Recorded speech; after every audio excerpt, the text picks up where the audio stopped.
this is that model of Ryanair. I'm just focusing on the revenue side. Here is the revenue history. Passenger journeys, average fare per journey. That's the estimated number of actual individual passengers. So just as we did with the game, we can actually simulate the relationship between all these things. This is their passenger win rate, loss rate, and journeys per person per year. So now we can say, well, what happens if something changes? Well, let's assume that the economic downturn means that the average journeys per person is going to be reduced by at least a bit for a while. How much difference is that going to make to our outcome?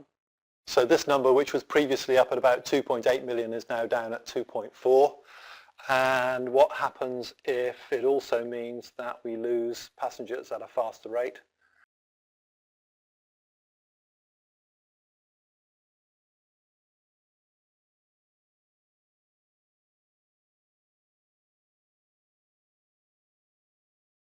That was our passenger journey projection, and we're now down by about 15%, and that's the impact on revenue. That was 2.8, then it came down to 2.4, now it's down to 2.1.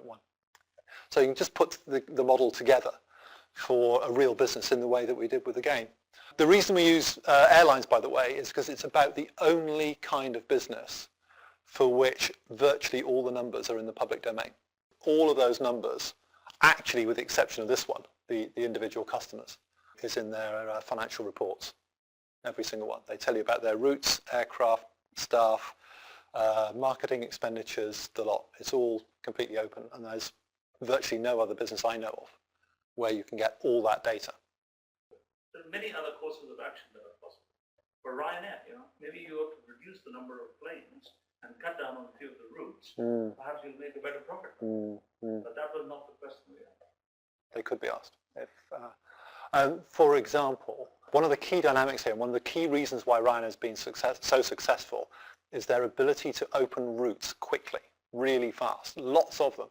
They open airports really fast. The airports they open are cheap to fly from.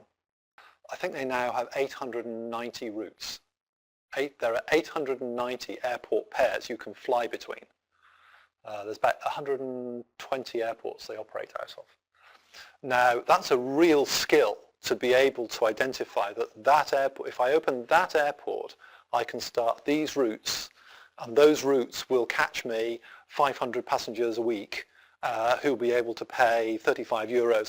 So I'll make this much revenue from that. Now, because of the recent economic difficulties, a lot of those routes where you were expecting to get 500 passengers a week, you're now only getting 300. So now you're looking at that and saying, well, actually, I opened 250 routes last year. I'm going to have to close 40 of those.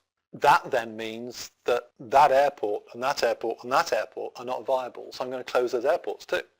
So you're dead right that all of these things are interconnected, but you can simulate that through. So before the downturn, Ryanair could have looked at a scenario that said, what if average flying frequency drops from 5 times a year to 4? What if the price people are prepared to pay for that route falls from 45 euros to 42? Well, that means that that route, that route, that route, that route, that route, and that route are no longer viable. That means I've got to shut that airport, that airport, that airport, and that airport. And by the way, I was going to plan to open that airport over there and start these routes. That doesn't make sense anymore. I'm going to can those plans. So you've got all those interactions. You're dead right. They're working all the way through the system. Oh, of course. And if I'm not going to run those routes, and the routes I am running, I'm going to reduce the frequency on, then I don't need so many planes, and I don't need so many staff. So it allows you to make integrated decisions across all of the system. Just last week, they announced that they were withdrawing from Manchester Airport.